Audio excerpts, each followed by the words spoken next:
principe, c'est parti. Alors, 3, 2, 1, 0, action. Bonjour Anthony Altman.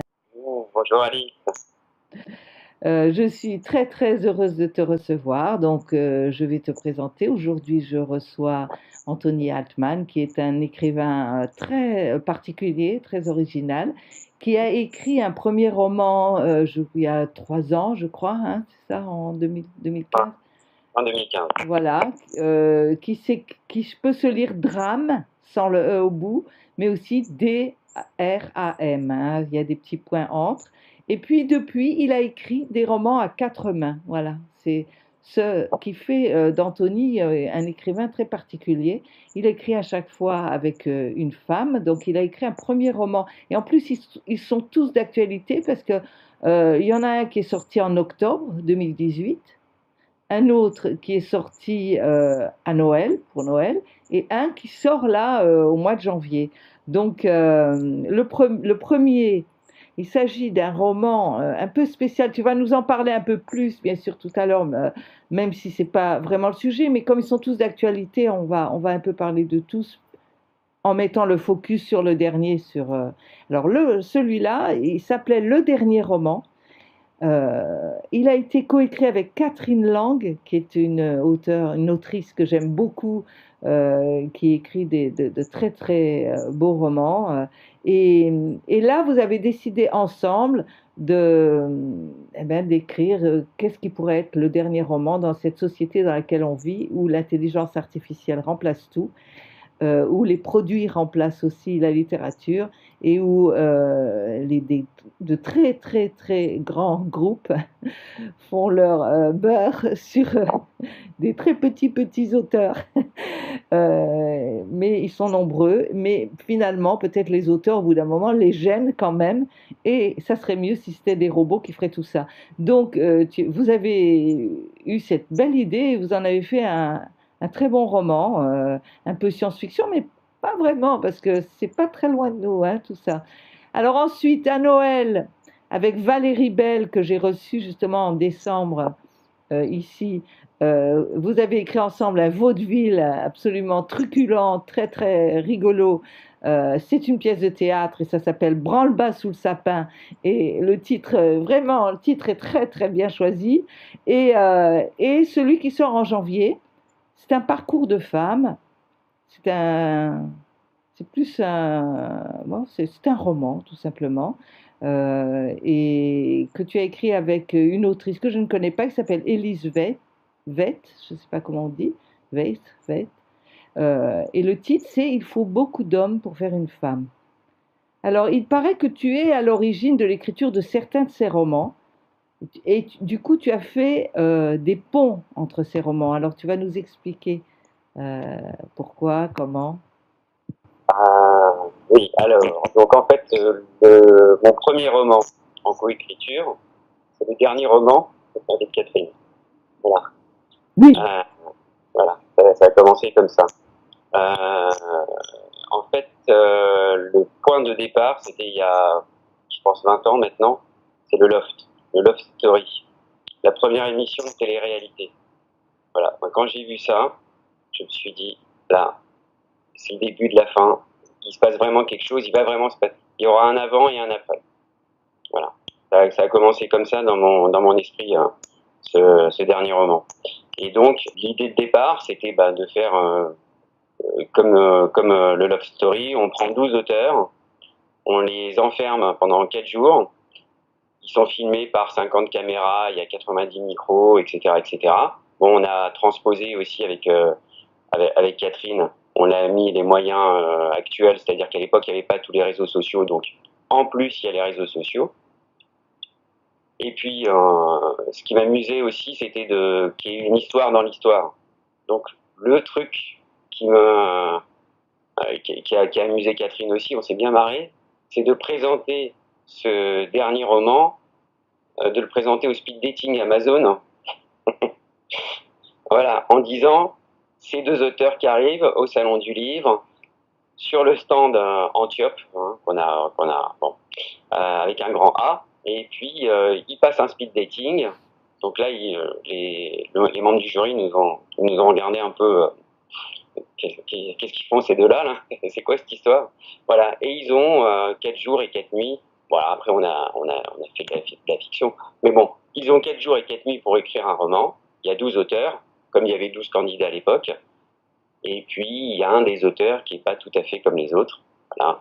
Hein, ça parle d'intelligence artificielle. Donc Oui, oui, voilà, oui, voilà le oui. point de départ. En fait, c'était il y a 20 ans. Et le deuxième point de départ, comme beaucoup de points de départ au restaurant, un soir, Oui, voilà. oui, oui. Oui, oui, non, mais c'est très, c'est très marrant. Enfin, pour tous, j'imagine que ça va beaucoup parler. En fait, ça a beaucoup parlé déjà à tous les gens qui ont fait des speed dating avec l'angoisse au ventre. Mais en plus, c'est vraiment très intéressant parce que c'est vraiment ce qui se passe en ce moment même, quoi. Et on se demande où ça va aller. On est bien incapables tous de dire ce que ça va donner tout ça, hein. On verra.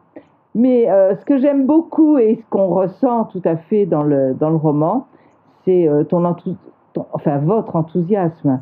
Il y a vraiment, je crois que tu mets une énergie dans tes. Bon, je vais dire tu, hein, parce que même, bon, j'espère que ça vexera pas tes co-autrices qui sauront que ça s'adresse un peu à elles aussi.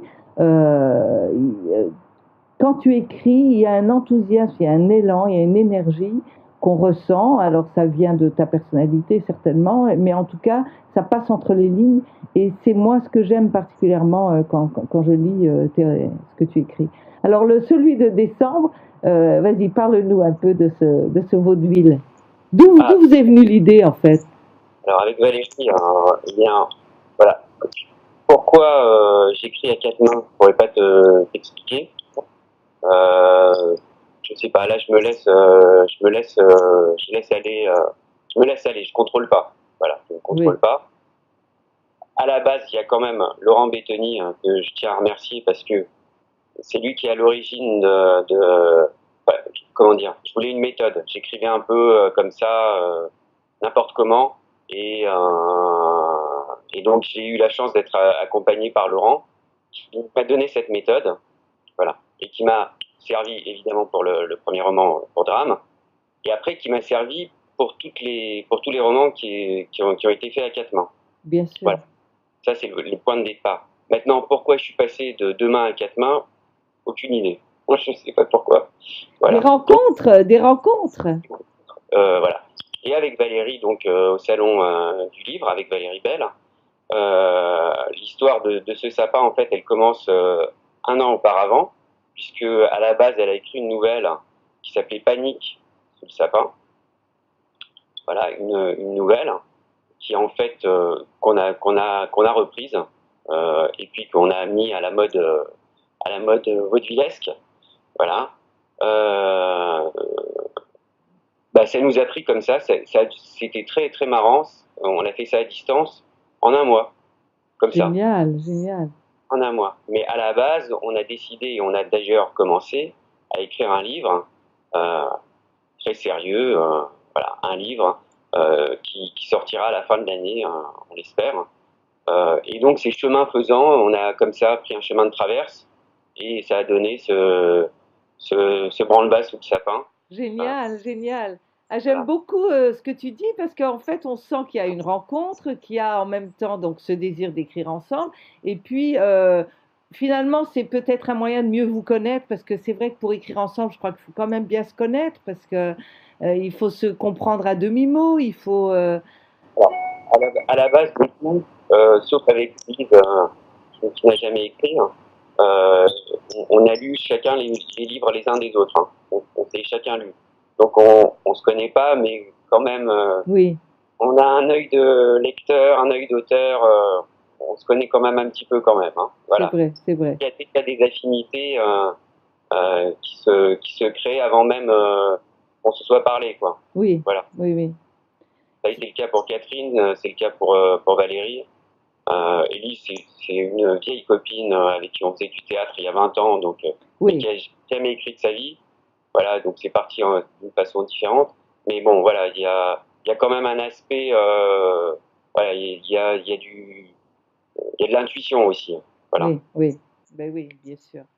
bien sûr. En tout cas, le vaudeville, il a tout ce qu'il faut. Alors bon, pour expliquer un petit peu, donc ça se passe à la période de Noël et une famille, des rendez-vous, mais comme dans les vaudevilles, il y a des portes qui claquent, il y a des gens qui rentrent et qui sortent, il y a un langage, c'est pour ça que je dis que c'est truculent, parce qu'il y a surtout un passage dans la pièce qui frise le San Antonio au niveau du vocabulaire, et c'est vraiment, et les jeux de mots, et c'est vraiment drôle, quoi. Donc, et puis voilà, et à la fin, ça finit en feu d'artifice. Mais sauf que c'est moderne, que ça se passe de nos jours. Voilà, c'est pas du vaudeville du 19e, c'est vaudeville de maintenant, du 21e siècle. Donc c'est vraiment chouette et j'aimerais bien le voir un jour en jouer. Alors voilà, on y a, bon, peut-être qu'on y a pensé un peu comme ça, mais bon, ça s'est fait tellement rapidement. Mais là, quand on voit effectivement les commentaires sur Amazon, bien oui, on voit des commentaires qui disent on aimerait bien que ça soit joué, et ben nous aussi, hein. Nous aussi, effectivement. Donc voilà, on espère, on va commencer à regarder, peut-être à droite, à gauche. Pourquoi pas? Pourquoi pas? Ça serait tout à fait original. Voilà, Stop, on va se lancer dans l'aventure. stop, je t'arrête parce que j'ai un décalage entre le son et l'image là, et je pense que ça filme comme ça. Oui, Elle a envie de jouer? ouais. Non, chacune. Non. Montre-nous là, montre-nous là, Attends, je te montre cette chatoune. sans te faire manger. Voilà, voilà. Voilà. Génial. Oh, que le belle. Comment elle s'appelle?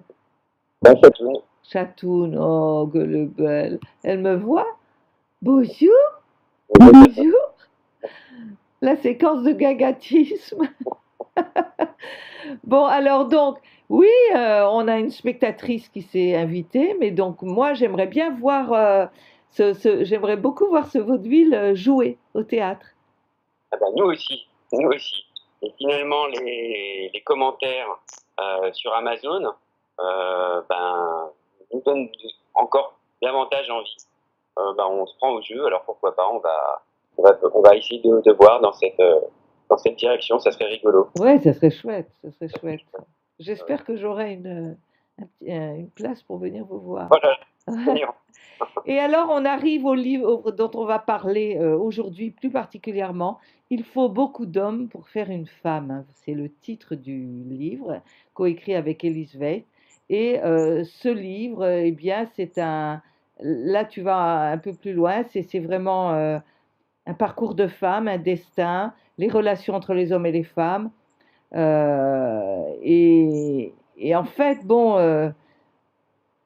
C'est même, je dirais, un parcours initiatique, en fait, un petit peu, hein, puisqu'elle va se découvrir, ses parents viennent de mourir, elle fait un burn-out, et c'est une femme qui est mariée, qui a un enfant, et elle plante tout là, elle quitte le boulot, elle décide de partir en Thaïlande pour quelques semaines, et ça parle aussi, en filigrane, eh bien, de comment les secrets de famille peuvent influencer toute notre vie. Voilà.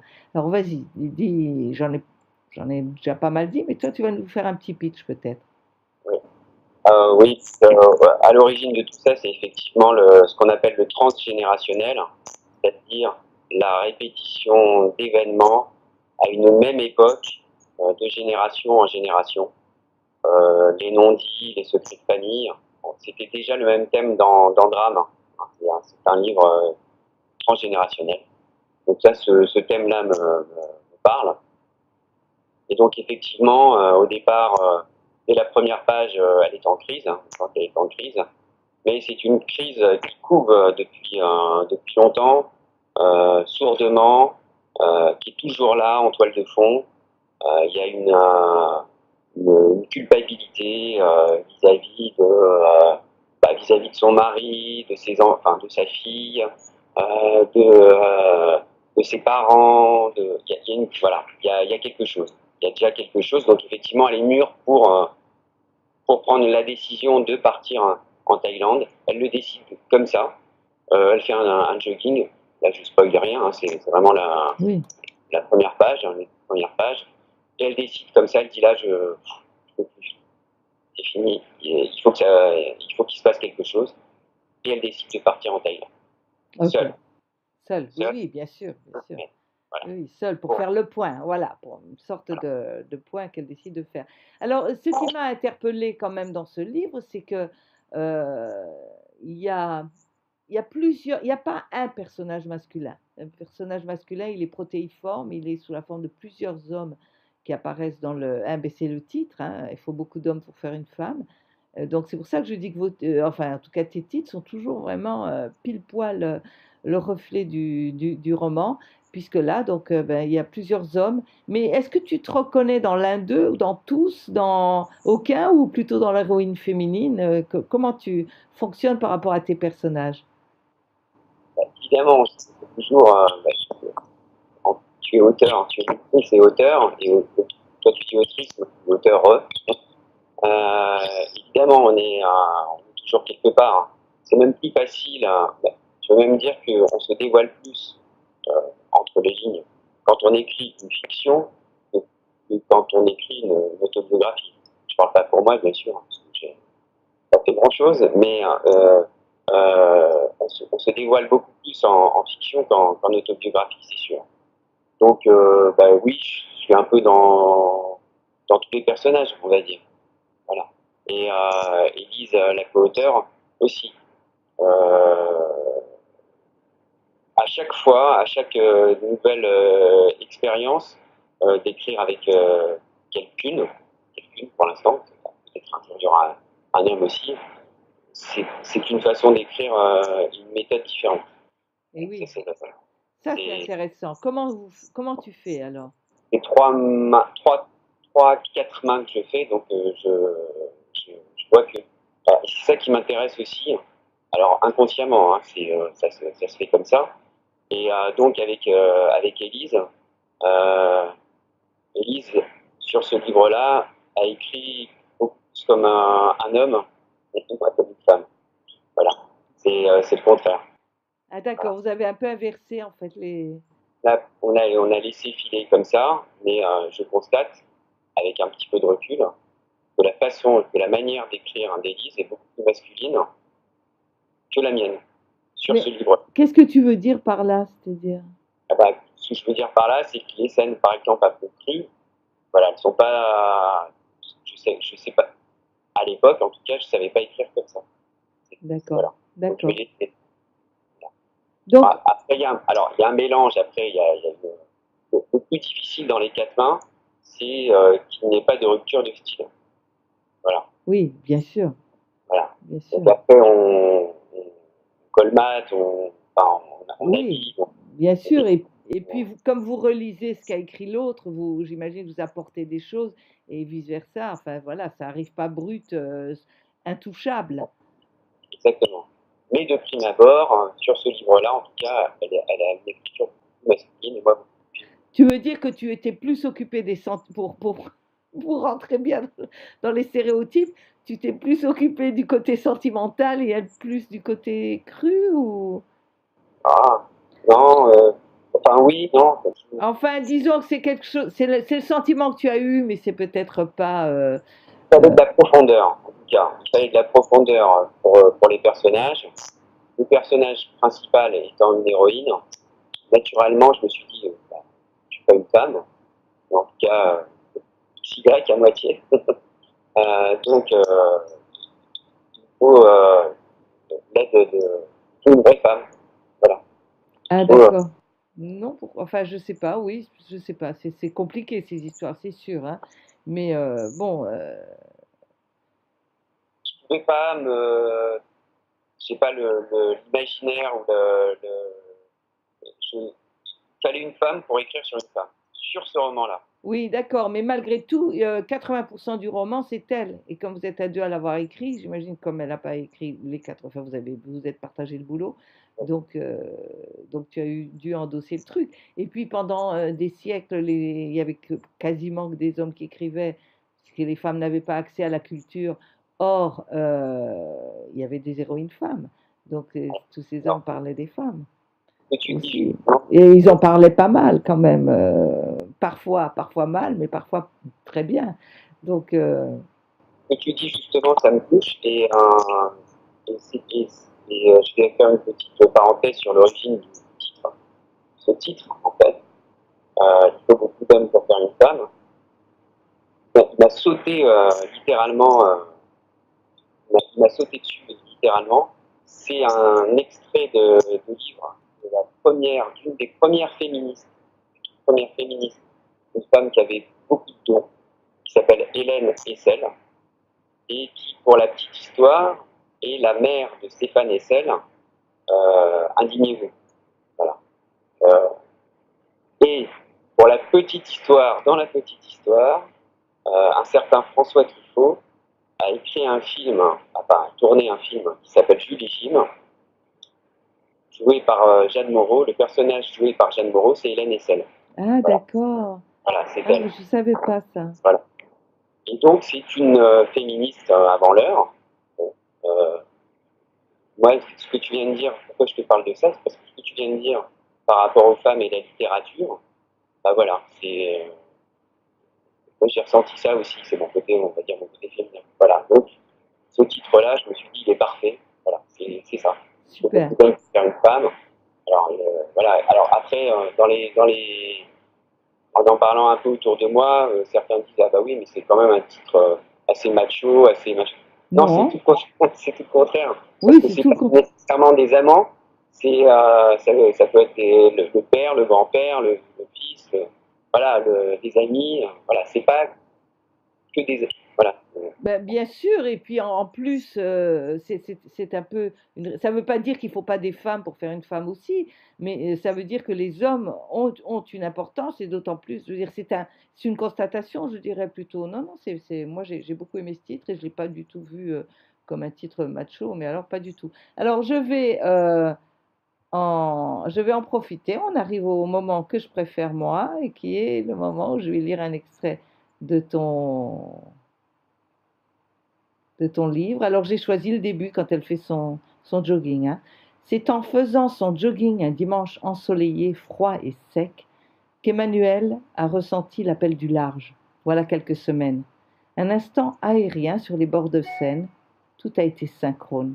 À l'heure matinale où les badauds sont rares, les quais ont défilé, les pavés, les réverbères, la planète du Petit Prince, Jeff Buckley et sa voix sensuelle. Alléluia. Au 10e kilomètre, après le panneau stop, habituellement synonyme de fin de parcours, qu'elle touche du bout des doigts, elle a retiré ses écouteurs pour mieux sentir son souffle, le second, et ses jambes ont continué d'avancer, comme portées par une source d'énergie inépuisable. Tout alors s'est mis à tourbillonner dans sa tête. Son mari, sa fille, ses parents, le travail, le bonheur, la tristesse, l'angoisse, le manque, la peur, les bilans, les amis, l'avenir, la vie et finalement la mort. Poussée par le vent, elle a accéléré jusqu'au point de rupture avant de s'asseoir sur un banc en contrebas du pont des Arts, les poumons vidés, la respiration saccadée, mais le cœur emballé, toujours, enchaîné par des milliers de cadenas d'amour. C'est à cet instant précis qu'elle a laissé ce sentiment d'urgence la dépasser, s'en aller, pour mieux se retrouver. Peu importe où, comment et pour combien de temps, c'est sur ce petit banc qu'elle a éprouvé le besoin de partir, sans réfléchir, et simplement suivre son instinct. Voilà, j'ai arrêté là. Ça donnera peut-être envie de savoir la suite, ce qui va lui arriver. Alors, je voudrais savoir, à quel moment tu as eu envie d'écrire dans ta vie, tu as pensé à écrire, peut-être pas concrètement forcément, mais bon, voilà, à quel moment tu as décidé d'écrire? Comment, quand, pourquoi? Faire une danse. J'ai pas entendu, pardon, excuse-moi. Et donc, j'ai décidé d'écrire au même moment que j'ai commencé à lire. C'est-à-dire que j'ai pas lu de bouquin dans ma vie avant un âge avancé. Voilà. Même pour le bac de français, je n'avais pas lu les bouquins. Donc ça m'a pris très tard. Et l'envie d'écrire concomitamment à la lecture. Le premier bouquin que j'ai lu, donc je me rappelle, c'était il y a quelques années quand même maintenant, mais bon, la trentaine bien sonnée hein, quand même. Et c'était Albert Cohen. Et je me suis dit, quoi. Donc j'ai lu toute la série Mange-clou? voilà, des Manches-Loups, comme le Seigneur, les Valeureux, etc., etc. Et après, en fait, voilà, c'est pourquoi je te dis ça, c'est que les bouquins qui me plaisent, je les relis, je les relis, je les re-relis. Donc j'ai d'énormes lacunes, parce que, une, parce que j'ai commencé tard, et de deux, parce que je relis tout le temps les bouquins que j'aime. Voilà. Après, dans la lecture, j'aime bien alterner les auteurs indépendants et les classiques. Et l'écriture, c'est vraiment venu en même temps, donc très tardivement. Donc, D'accord, bah écoute, c'est génial parce que la plupart des gens à qui je demande, ils me disent tous, oh déjà quand j'étais petit, je voulais écrire. Et donc c'est absolument génial. Ou alors qu'ils lisaient aussi beaucoup quand ils étaient petits. Et surtout, ça me donne beaucoup d'espoir pour mon fils, figure-toi, qui ne lit absolument pas. Il a 20 ans. Il lisait beaucoup jusqu'à ce qu'il découvre les jeux en quatrième. Et là, à partir de là, il ne peut plus ouvrir un livre. Donc je me dis, bah, il va peut-être retrouver ça. voilà. J'ai pas entendu, excuse-moi. Reprends espoir, reprends Oui, espoir. voilà, exactement. C'est génial. Est-ce que tu te forces à écrire régulièrement tous les jours ou est-ce que non, tu te forces pas? Aucune, je ne porte en rien, justement, c'est la détente à tous les niveaux, il n'y a plus aucun contrôle, je me laisse aller totalement. Voilà. Donc, je sais qu'il y a certains écrivent 500 mots par jour ou 5000, je ne sais plus. Enfin bon, il y a des, il y a des écoles là-dessus. Non, moi, c'est vraiment comme ça, je me laisse aller, je me laisse porter. Alors, je sais que écrire tous les jours, c'est bien, c'est comme un muscle, ça s'entretient, etc. etc. Euh, ouais, Non, il n'y a pas de règle, il n'y a pas de règle, tout dépend. En fait, je pense que c'est pour ça qu'on sent dans tes romans un tel plaisir, en fait. On sent que l'auteur a du plaisir. Donc, je pense que c'est parce que tu te forces absolument pas et voilà, en fait, tu es dans le lâcher prise dans l'écriture. Exactement. Mais à la base, il y a une chose qui me rassemble quand même. Je me rappelle de Rosie. Rosie avec ses chansons. Voilà, je n'ai pas lu beaucoup dans ma vie, mais les chansons, en revanche, j'ai beaucoup de textes logés loin dans ma mémoire. Et donc, c'est pour ça aussi que Rosie, ça m'avait vraiment parlé. Ça m'avait vraiment chanté, même. Enchanté. Ça, c'est gentil. Voilà. Les textes de chansons aussi, Te- ceux-là, te- je les Oui, connais. oui, oui, oui, oui, oui. C'est de la poésie. Ce Ça peut- sont- oui. Alors, l'écriture, ça t'apporte quoi par rapport aux chansons, par rapport aux lectures? Donc, qu'est-ce que ça t'apporte de plus d'écrire? Alors, ça m'apporte l'instantané. Et comment on peut dire, c'est le présent pur. C'est du pur présent. C'est-à-dire que j'ai conscience de ce que je fais au moment où je le fais. Ah, d'accord, super. Alors, je ne me suis pas relu encore. C'est une question que je me suis toujours posée. Comment ils font les auteurs? Est-ce qu'ils se relisent ou quoi que ce soit? Mais si dans quelques années, si je suis toujours là, si dans quelques années, je me relis, je me dirais, ah ben, voilà, ça c'était un vrai moment C'est, d'instantané. C'est ah du oui, présent. Difficile de capter le présent. Finalement, on n'est jamais au présent. c'est vrai. Voilà, on ne peut jamais apprécier. Là, j'apprécie quelque chose au moment où je le fais. Voilà. C'est super. Voilà. Voilà. Écoute, Anthony, tu m'apportes beaucoup de, oui, une espèce de philosophie de vie. Et c'est vrai que c'est vrai que quand on relit ces bouquins, ça peut être comme ça, qui on était au moment où on l'a écrit et ce qu'on vivait au moment où on l'a écrit. C'est vrai que c'est un peu comme un instantané, comme une photo. C'est, Et tu fais différents photos à différents moments parce que je ne sais plus qui a dit ça, mais beaucoup, ah si, c'est Benoît, beaucoup d'inconnus dorment en nous, dont beaucoup ne s'éveilleront jamais. Voilà. eh ben, en écriture, tu peux faire connaissance avec un de tes inconnus. Son, Avec plusieurs même, avec plusieurs. Qui a dit ça? Qui a dit ça? Benoît de Groupe. Benoît Ah, de Groupe. Voilà. ah oui, Et en ok. tant que féministe. Oui, D'accord, oui. Bon, c'est bien. Alors, est-ce que tu as une devise dans la vie? Non. Pas de devise. Bon, très bien, parfait. Et est-ce que tu aurais envie de laisser un conseil d'écriture ou un secret peut-être, une recette? Ah, un conseil. pour aider un jeune qui voudrait. Conseil qui ne permettrait pas, mais je crois il faut vraiment aller chercher au fond de soi. Il faut essayer de trouver ces mots, mais les mots, ces mots. C'est-à-dire ne pas être influencé. Alors peut-être que c'est une chance aussi finalement de ne pas avoir lu trop tôt, C'est vrai. parce que même là, en ayant commencé très tard, je suis quand même influencé par les auteurs que j'aime. Ah ben, l'écriture, enfin, le seul, la seule chose importante que je vois, peut-être la plus importante, c'est d'essayer de trouver ses mots à soi. Et ces mots à soi, c'est pas nécessairement ce qu'on aime à travers les autres, C'est qu'ils vrai. soient indépendants ou que ça soit des icônes. Enfin, bon, peu importe. Mais c'est ces mots à soi. Et ces mots à soi, bah, faut creuser là. Oui, c'est pas évident. C'est pas facile. C'est pas facile. C'est apprendre à se connaître en fait.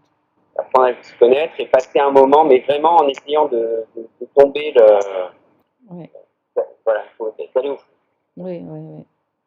Et alors, est-ce que tu as des projets en ce moment, des... Alors, avec Valérie, oui, justement, avec Valérie Bell, donc on écrit un livre à quatre mains, un livre, un beau livre, hein, j'espère. Hein. En tout cas, on s'est documenté pendant plusieurs mois. On écrit à distance, pareil que pour le sapin. Et ça sera un livre, voilà, vraiment poétique. Voilà. D'accord, d'accord, super. Et dis-moi, tu es acteur aussi en même temps ou tu as parlé de théâtre tout à l'heure, que tu faisais du théâtre? Il y a quelques années, c'est d'ailleurs là que j'ai rencontré Élise. Hein. Donc on a fait du théâtre ensemble, on s'est connus comme ça. Et bon, alors on l'a fait pour Valérie Romaine, Ah oui, la sœur de Joanne. On s'est bien amusé, mais en revanche, je crois que Valérie a ça en commun. On a ça en commun avec Valérie, c'est on voit bien la mise en scène. C'est-à-dire que on l'a vu pour le théâtre, pour le film, mais acteur, sûrement pas, mais metteur en scène, oui, ça je. D'ailleurs, pour les films, je regarde 20 fois les mêmes scènes. Voilà, j'adore sauter. Je pense que ça se lit peut-être un petit peu. Et voir une scène avec un regard, bon, il y a César et Rosalie qui est un chef-d'œuvre. je l'ai revu il y a pas longtemps, ouais. Alors tu vas d'autant mieux visualiser ce que je te dis. Il y a une scène, une petite scène de rien, où Rosalie regarde David, mais elle la regarde, il y a le metteur en scène derrière, il y a côté qui dit non, je veux pas un regard comme ça. Tu regardes d'abord dans les yeux, après tu baisses ton regard, après tu regardes tes pieds. Voilà. Voilà, c'est des choses qui me parlent. Je peux pas t'expliquer pourquoi, mais voilà, le visuel me parle beaucoup. D'accord. J'aurais bien aimé être un metteur en scène. Ça, c'est quelque chose que peut-être j'aurais su faire. Ben écoute, qui dit, je veux dire, l'avenir est devant toi, Anthony. Oui, oui, oui. Mais oui, mais oui. Bon, en tout cas, alors est-ce que vous avez déjà un titre pour le roman sur lequel vous travaillez? Ah oui, il y a un titre que Valérie a trouvé. De même qu'elle a trouvé le titre de Grande Base sous Tapin. Au départ, c'était Alors, non, sur le titre actuel, donc ça sera, je sais pas, est-ce que Valérie, Provisoire, alors, disons que c'est un titre provisoire. non, je pense pas qu'il Non? soit provisoire, mais est-ce que c'est moi qui dois le dire ou est-ce que Ah, c'est... tu préfères, oui, alors, ok. Bon, ben, écoute, on le dit pas, puis surtout que ce roman sortira à la fin de l'année 2019, c'est ça?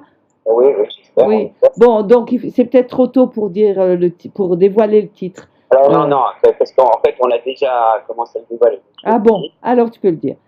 Je peux le dire, c'est nous cherchions l'éternel et l'éphémère. Nous cherchions l'éternel et l'éphémère. Ok. Super. On va parler d'amour courtois. Oui, d'accord. C'est un livre historique ou ça se passe de nos jours? Ça se passe complètement de nos jours. Oui, On fait référence à l'amour courtois d'autrefois. d'accord, ok, super. Ben écoute, on va s'arrêter là. Je suis vraiment très très heureuse d'avoir partagé ce moment avec toi, Anthony. Tu m'as ouvert beaucoup de fenêtres et je suis très très vraiment très contente et j'espère, je ne sais pas si je serai au Salon du Livre cette année, j'espère y être et t'y revoir. Mais je t'embrasse très fort et puis ben à la prochaine. Merci, Alors, merci beaucoup.